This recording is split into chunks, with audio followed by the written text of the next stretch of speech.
Hello and welcome back. This time we will be covering 1 Nephi chapters 17 and 18, but we'll start by answering last video's trivia question. How many times does the word Liahona appear in the Book of Mormon? I was surprised to find out that the word Liahona only occurs one time in the entire Book of Mormon. It's in Alma chapter 37 verse 38. And now, my son, I have somewhat to say concerning the thing which our fathers call a Baal, or director. Or our fathers called it Liahona, which is being interpreted a compass, and the Lord prepared it. It's not until the book of Alma that we learn its name. Nephi referred to it as the Baal or the compass. In fact, the only use for the word Baal in the Book of Mormon, it appears 10 times, is in reference to the miraculous instrument that Lehi found outside of his tent. And now we continue on to 1 Nephi 17. So after leaving Nahum, where Ishmael died and was buried, Lehi's family traveled eastward. Nephi says they sojourned in the wilderness for 8 years before arriving at a land on the seashore. I went online and measured the distance of the route that they probably traveled, and I really ought to do a video on that topic because what they've found in trying to trace out Lehi's journey is really pretty fascinating. When I do, I'll add a link to it here in this video. But when I measured the distance that they traveled, it's nearly 2,000 miles. And that's the same distance as walking to Salt Lake City from Charlotte, North Carolina, except for instead of crossing the American plains, you're walking across a desert in the blistering heat of the Arabian Peninsula. Maybe they found an occasional oasis where they could stop for a while, but they still had to cross around 2,000 miles of desert. Did Nephi complain though? Let's listen to how he describes it in verse 2.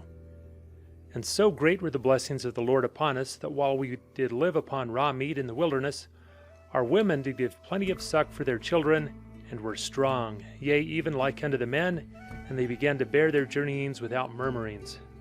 Talk about a glass half full kind of guy. By contrast, here's how Lehi described it much later. This was in 2 Nephi chapter 3 verse 1. Speaking to his son Joseph, Lehi said, Thou wast born in the wilderness of mine afflictions, yea, in the days of my greatest sorrow did thy mother bear thee.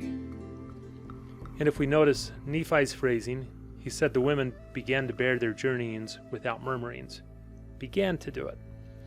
In my opinion, the term for that might be resigned or too tired to care.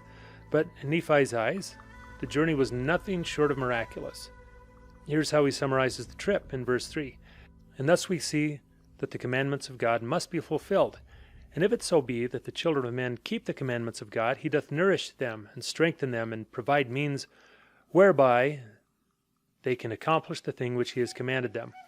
Wherefore he did provide means for us while we did sojourn in the wilderness. Nephi saw them gaining the ability to eat raw rodents in the desert without complaining as miraculous, and as clear evidence that God was providing for them. And let's be honest, Nephi was absolutely right. But at the same time, I can see how some of the other travelers might not have shared his enthusiasm. But at long last they reached the seashore, and they called it Bountiful because of its fruit and wild honey. And that had to be such a welcome change from raw meat.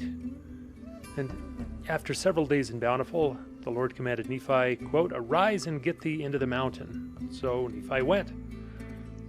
The Lord informed Nephi that he must build a specific kind of ship to carry them across the water. And the Lord would show him how to build this ship. Nephi asked where to find ore to make tools, and the Lord told him. Nephi made bellows and lit a fire. Nephi makes a sidebar comment that while they were traveling in the wilderness, the Lord had not allowed them to make many fires. Instead, he made their food sweet so they didn't need to cook it. The Lord also said the following, And I will also be your light in the wilderness, and I will prepare the way before you, if it so be that ye shall keep my commandments. Wherefore, inasmuch as ye shall keep my commandments, ye shall be led towards the promised land. And ye shall know that it is by me that ye are led. The last sentence of verse 13 is significant. Quote, Ye shall know that it is by me that ye are led. In that verse, the Lord implies that their journey was so difficult that they would know that he was responsible for their survival. Maybe that same principle applies to his dealings with us. Perhaps he allows us to experience intense hardships so that when it's all over, looking back, we will know that it was only with his help that we overcame it. Verse 16, and it came to pass that I did make tools of the ore which I had molten out of the rock. Although Nephi needed instructions on where to find ore and how to build a ship, he already seemed familiar with making tools. Because of this, some scholars speculate that he might have been apprenticed as a blacksmith at Jerusalem. However, although he had tool-making abilities, he had no experience as a shipbuilder, and his brothers knew it. Verse 17, and when my brethren saw that I was about to build a ship, they began to murmur against me, saying, Our brother is a fool, for he thinketh that he can build a ship. Yea, and he also thinketh that he can cross these great waters. And thus my brethren did complain against me, and were desirous that they might not labor. For they did not believe I could build a ship, neither would they believe that I was instructed of the Lord. And now it came to pass that I, Nephi, was exceedingly sorrowful because of the hardness of their hearts.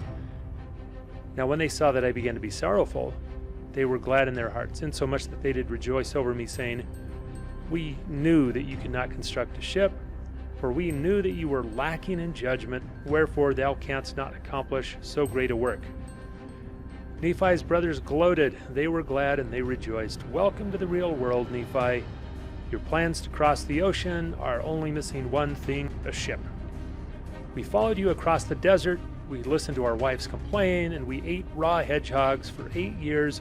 And why? So we could come here and sail across the ocean, but guess what?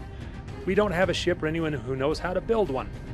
Nice plan, Nephi. We trusted you and Dad, but now 8 years too late. The dream is over. We should have stayed in Jerusalem, enjoying the good life, enjoying our prosperity, enjoying our possessions. They also said that Lehi had led them out of Jerusalem because he mistakenly assumed that God would destroy the city because of its wickedness. They continued, and we know that the people who were in the land of Jerusalem were a righteous people, for they kept the statutes and judgments of the Lord, and all his commandments, according to the law of Moses. Wherefore we know that they are a righteous people, and our Father hath judged them, and hath led us away, because we would hearken unto his words. Yea, and our brother is like unto him. And after this manner of language did my brethren murmur and complain against us. In verse 22, Laman and Lemuel claimed they had been duped and led away because they were willing to listen to their father's words. Despite all the grumbling and complaining, they said they had believed in Lehi. It was dumb, they said, but they had believed him, and now look at where they were. So Nephi responded. He answered their claim that Lehi had misjudged the Jews by reviewing some history. First, God led the children of Israel from Egypt, delivered them from Pharaoh's army at the Red Sea, gave them manna and water in the wilderness, and led them with his light by night. But notwithstanding all this, they hardened their hearts and, quote, reviled against Moses and God. Then after crossing Jordan, they drove out the inhabitants of their promised land and destroyed them. Nephi asked, Do you think the people driven from the land were righteous? No. Quote, The Lord esteemeth all flesh as one. He that is righteous is favored of God. I'll skip several similar verses. Nephi then addressed their present day, in which the Israelites had become wicked. All but a few of them, he said, would be destroyed, other than a handful of survivors led into captivity. And, to avoid this destruction, the Lord commanded Lehi to take his family into the wilderness. Then, lastly, Nephi reprimanded his older brothers for their attitude. They were quick to do iniquities, slow to remember God. They had seen angels and heard God's voice. Nephi said he feared for their souls, and then collapsed on the ground, saying, Behold, I am full of the Spirit of God, insomuch that my frame has no strength. Nephi's brothers were angry and decided to throw him into the depths of the sea. Scholars say this phrase indicates that their discussion happened somewhere near a cliff where one could cast someone into the sea. Nephi warned his brothers not to touch him because he was filled with the power of God, and they would wither like dry reeds if they touched him. He further told them not to murmur against Lehi and to not resist building the ship. Verse 50, And I said unto them, If God had commanded me to do all things, I could do them. If he should command me that I should say unto this water, Be thou earth, it should be earth. And if I should say it, it would be done. Verse 50 is short but significant. It summarizes the thesis that Nephi wrote the book of 1 Nephi to establish. When God commands you to do something, no matter how absurd, you'll be able to do it. He concluded by asking his brothers, verse 51, "And now, if the Lord has such great power and has wrought so many miracles among the children of men, how is it that he cannot instruct me that I should build a ship?" The storyline we usually hear is that Nephi's brothers confronted and threatened him, and he rebuked and shocked them, but that's not quite what happened. Verse 52, "And it came to pass that I, Nephi, said many things unto my brethren, insomuch that they were confounded, and could not contend against me. Neither durst they lay their hands upon me, nor touch me with their fingers, even for the space of many days. Now they durst not do this, lest they should wither before me. So powerful was the Spirit of God, and thus it had wrought upon them." After the argument by the cliffs, several days passed, with his brothers not daring to touch him, lest they should, quote, "wither like a reed." That would make for an awkward time back at camp. At last, after several days, things reached a conclusion. Verse 53, "And it came to pass that the Lord said unto me, Stretch forth thine hand again unto thy brethren. And they shall not wither before thee, but I will shock them, saith the Lord, and this will I do, that they may know that I am the Lord their God. And it came to pass that I stretched forth my hand unto my brethren, and they did not wither before me, but the Lord did shake them, even according to the word which he had spoken. And now they said, We know of a surety that the Lord is with thee, for we know that it is the power of the Lord that has shaken us. And they fell down before me, and were about to worship me, but I would not suffer them, saying, I am thy brother, yea, even thy younger brother. Wherefore worship the Lord thy God, and honor thy father and thy mother, that thy days may be long in the land which the Lord thy God shall give thee." Now we move into 1 Nephi 18. After Nephi's brothers repented and worshipped the Lord, they joined Nephi in working, quote, curious workmanship with the timbers. Their ship was unlike other vessels of the time, requiring Nephi to go to the mountains frequently to pray. The Lord gave him additional instructions and showed him, quote, many great things. When they finally finished construction, Nephi's brothers were humbled by how well made their ship was, and the Lord told Lehi that it was time for his family to board. Lehi's family gathered seeds, meat, and other things from the wilderness. They took their wives and children and boarded the ship. We learn that 2 more sons had been born to Lehi and Sarai in the wilderness. The older was named Jacob, the younger was named Joseph. This must have been a pretty big ship. Lehi's group was getting large. You had Lehi and Sarai, Laman, Lemuel, Sam, Nephi, and Zoram, each with a wife. You had Ishmael's sons and their wives, possibly Ishmael's wife. She's not mentioned after 1 Nephi 7. And you also had any children born in the wilderness, which included Jacob, Joseph, presumably Nephi's sisters, which are mentioned in 2 Nephi 5:5, unless they were born in the Promised Land. But not only that, Nephi, Laman, Lemuel, Sam, his brothers, and Ishmael's sons probably had children by then. We know that Nephi did. We also learn later in this chapter that there was enough room on this ship for Laman, Lemuel, and Ishmael's sons and their wives to dance. It was a big ship. After boarding the ship, the wind drove them toward the Promised Land. Several days later, Laman and Lemuel and the sons of Ishmael, along with their wives, began to, quote, make themselves merry, meaning they started drinking. Their drinking led to dancing, singing, and much rudeness. Rudeness here means coarseness of behavior. Nephi was concerned that their behavior would keep the Lord from helping them, and spoke to them words of, quote, soberness, meaning that he tried to reason with them. But they were having none of it. They tied him up, saying, we will not that our younger brother shall be a ruler over us.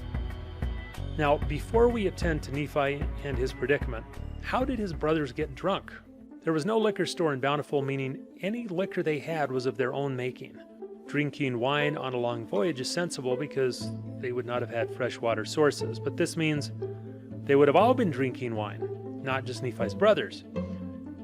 Perhaps they got into some of the stronger stuff. I don't know. Regardless, it seems clear that their rude behavior and forgetting the Lord were the problem, not what it was that they were drinking. After Nephi's brothers tied him up, the compass stopped working, and they didn't know where to steer the ship. It began to storm, quote, yea, a great and terrible tempest. The other passengers on the ship tried to intervene. Lehi spoke to Laman and Lemuel. That conversation went nowhere. He and Sarai became bedridden, which made life miserable for young Jacob and Joseph, who depended on their parents. Nephi's wife and children prayed and shed tears, but to no avail. Nephi praised the Lord all day long rather than complaining. I'm not sure whether he did this audibly or to himself, but I doubt his brothers would have had much patience for loud religious singing while they were in charge. And they were driven back for 3 days and feared they would sink. I'm not sure how they knew they were being driven back when they didn't know which way they were supposed to be going, but such was the case. Now verse 15. And it came to pass that we were about to be swallowed up in the depths of the sea, and after we had been driven back upon the waters for the space of 4 days, my brethren began to see that the judgments of God were upon them, and that they must perish, save that they should repent of their iniquities. Wherefore they came unto me and loosed the bands which were upon my wrists, and behold, they had swollen exceedingly. And also mine ankles were much swollen, and great was the soreness thereof. His ankles and wrists were bound up tight. Perhaps his brothers remembered the last time they had tied up Nephi in chapter 7 when the cords came loose. So they had probably taken no chances this time. When the stormy seas became life-threatening on the 4th day, Laman and Lemuel untied the cords around Nephi's wrists and ankles. He took the compass and prayed. As he did, the wind stopped blowing, and there was a great calm. They resumed their journey to the promised land with Nephi guiding them. After arriving, they went forth, pitched tents, and planted seeds. Seeds planted, quote, did grow exceedingly. I won't dwell on this today, but ask yourself, in what kind of terrain can you plant seeds and have them grow exceedingly? What kind of terrain would be miraculously good for growing things, choice above all others? It would obviously not be a desert, nor would it be a jungle. Both are notoriously difficult places to grow crops, although for opposite reasons. Verse 25, And it came to pass that we did find upon the land of promise, as we journeyed in the wilderness, that there were beasts in the forests of every kind. The land had forests. Both the cow and the ox, and the ass and the horse, and the goat and the wild goat, and all manner of wild animals, which were for the use of man. And we did find all manner of ore, both of gold and of silver and of copper. It seemed odd to me that Nephi differentiated between goats and wild goats.